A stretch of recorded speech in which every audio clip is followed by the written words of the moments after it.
So college football is right around the corner, and what we love to talk about most is who is going to be the Heisman winner for this season. We love looking at the betting odds. We love looking at the players returning. There's always emerging guys coming up, and I think Florida has a guy that a lot of people are wondering, is he going to be the Heisman winner at quarterback? Does Florida's QB DJ Lagway have a legitimate shot to win the Heisman this year? We talk about it here on the new SEC podcast. Hunter, what do you think? Yeah, plus 1,800 right now to win the Heisman, depending on the book you're looking at. 8th on the list. Quickly to name the guys in front of him. Got Arch, Nussmeier, Klubnik, Sellers, Julian Sayin at Ohio State stepping into the position. You got Drew Aller at Penn State, and then you got the wide receiver at Ohio State, Jeremiah Smith. So now comparing to those guys, I do think that DJ Lagway has an okay shot to do it. And I think it's built a lot on the strength of schedule. I think it's built on a lot of hype as well around him, coming off of being the former Gatorade Player of the Year, stepping into Florida last year, and having to step into a starting role early on because of injuries has given him a little bit of hype in the fan base. And I think that he absolutely has a shot to do it. It just depends on how he'll perform with such a tough schedule ahead of him. Absolutely. And I think when you name those guys on that list, DJ Lagway has one thing above a lot of them, which is actual quality wins, right? Cade Klubnik will put up the stats. Garrett Nussmeier will put up the stats, but he doesn't have those same quality wins, right? I think, he beat an Ole Miss, but so did DJ Lagway. DJ Lagway also took down a good LSU team as well, if I'm not mistaken. What I like about DJ is he has the ability to finally have the reins for the season. And I don't think he's really shown his rushing abilities yet. In high school, his senior year, he had 10 rushing touchdowns and 58 passing touchdowns his senior year. This past season, he had 12 touchdowns in the air, but he had 9 picks. He's going to have to clean up those turnovers, but with a full offseason of practice and it being his team, I expect him to turn up here. Yeah, I think so. And I think there's room for concerns. There's room for positivity around the position at Florida.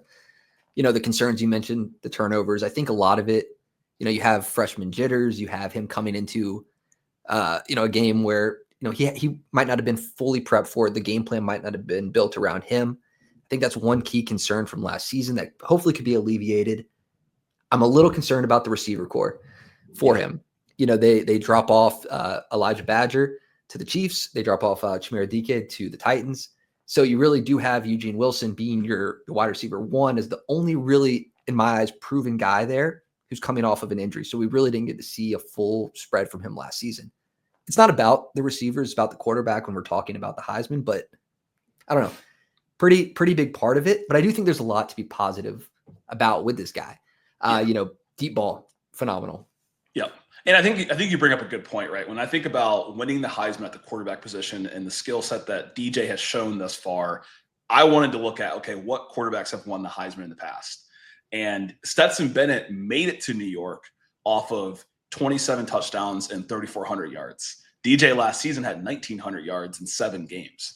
Mind you, Stetson played with, the likes of Brock Bowers and some of these great receivers at Georgia, but he proved that you can get an invite to New York just off of being able to pass well and a little bit of scrambling here or there. Yeah. You go back a little bit further, Bryce Young was probably the closest comparison to a type of passer that DJ is aspiring to be. 47 touchdowns, 7 picks, national championship appearance, SEC conference champion. If DJ wants to find himself in New York and has a legitimate shot, I think if they ultimately win 8 or more games, find themselves in Atlanta, he's in New York, no doubt. I'm listening to you talk about those guys, and the thing in common is success of the team. And I think that will be the hardest part of his game. I think he's going to perform well. I think he'll have the starting position all year, injuries barring. But it is going to be the success of the team as a whole. And they have a hard schedule.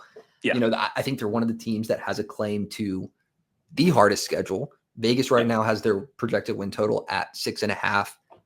A little low in my mind. I'm taking the over on that. But there's some games on here that I think will be the Heisman moment games. I think it's on the road at LSU. He's going to be traveling to Miami, Carson Beck's new team this year. Yeah. They play Texas at home. They play Ole Miss on the road. They'll play Georgia at a neutral site. There's a lot of games that are opportunities for him to have his Heisman moment. So he's already winning those games, won. He's already won 2 of those games before, right? Ole Miss will probably be worse this year. Mm-hmm. He's already beat them. He's playing LSU. He's proven he could beat them. Yeah. He got hurt against Georgia. Before he got hurt, that game was close. It was early. They were probably going to win that game. They were probably going to win that game. So like he's kind of already proven he's a gamer. Yeah. Doesn't have the same weapons around him. That's understandable. But they do have 2 5-star receivers behind Eugene Wilson, in addition to Michael Sturdivant from UCLA transfer. He's got the test on the schedule. He's proven he has the ability. He's just got to clean up those turnovers, and it depends how the team does. If the defense is improved but not to the level it takes to win these games, he can't win the Heisman. But if the defense is, better, he does his part, I think he has a shot. Yeah. No doubt. So my call, I think Florida's going to finish right around that 8-4. I mentioned those 4 games that I think that, are opportunities for them to potentially lose. We want to throw in there. I threw in the Georgia game. There's about 5 games in there. If they finish 8-4, win total 6.5, an improvement from last year, do you think that Definitely. 8-4 is enough for him to win the Heisman? No. I mean, like not with the type of schedule that Ohio State's going to have, not with the schedule that I think Clemson's going to have, and the experience that Cade Klubnik's going to bring if he's healthy all season. I don't think 8-4 gets you the Heisman. The last winner to win it at 8-4 was probably Jaden Daniels, or maybe a Caleb Williams. And I think Caleb won it when he was like 11-2. I think they lost to Tulane in that bowl game, the Cotton Bowl. But yeah, I don't think 8-4 gets it. And Jaden won it with 4,900 yards, 40 touchdowns, 4 picks, and 1,100 yards on the ground. That's not his game thus far. No, so I don't think 8-4 does it. Yeah, I don't think we'll see the same on the ground. I think we're going to see a tremendous deep ball from him. One of the best passers on the deep ball last season. If he can do that, I think he has a legitimate shot at it. Little side pick. I think my call for Heisman this season, if I had to put money on it, I'm probably taking Drew Aller at Penn State. I think he has a good shot at it, value for the money. Put you on the spot. Do you have a call for the Heisman? Do I have a call for the Heisman? I mean, I would say I like Jeremiah Smith, because I think if Ohio State plays up to the level that they're expect to be, he's going to play a key part. And I would imagine that they would give it to him just off of his freak abilities. So I'm going to say Jeremiah Smith. Okay. We've seen Devonta Smith take it. There's room for a receiver to do it, even if their quarterback doesn't win it. So that's a topic for a whole other day. But I think Florida has a tough road ahead of them. I think that they have the potential to be somebody this year. I think Lagway is going to be a big piece of that. I think he's definitely a big piece of it. And we talked about it. Like, their schedule is very serious. Some argue the hardest. I mean, Miami, Texas, LSU, A&M, like it's pretty serious. It's, A&M beat them last year. Georgia beat them last year. Georgia's in the air this year. It's a hard schedule, and they play Tennessee, right? Mm-hmm. It's a tough one. Yeah, I mean, we don't know who Miami will be this year. We don't know who Tennessee will be this year. And we don't really know who Florida State's going to be this year. So kind of hinging on what's going to be the identity of those teams. Following some quarterback changes, Florida State, hopefully, big quarterback change there, but they could look completely different. And hopefully, if you're a Florida State fan, you hope that they look tremendously different from last year. So if those teams are better than expected, then that even adds more pressure to the Florida schedule.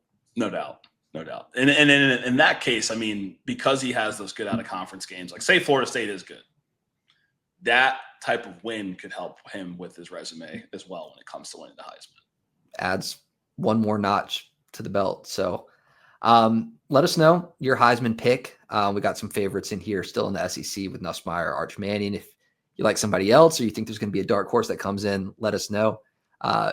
If not, we'll be here and we'll be talking about the Florida opener, when they open the season. So we'll be talking about that. As always, like, follow, subscribe for more SEC content. We'll catch you in the next one.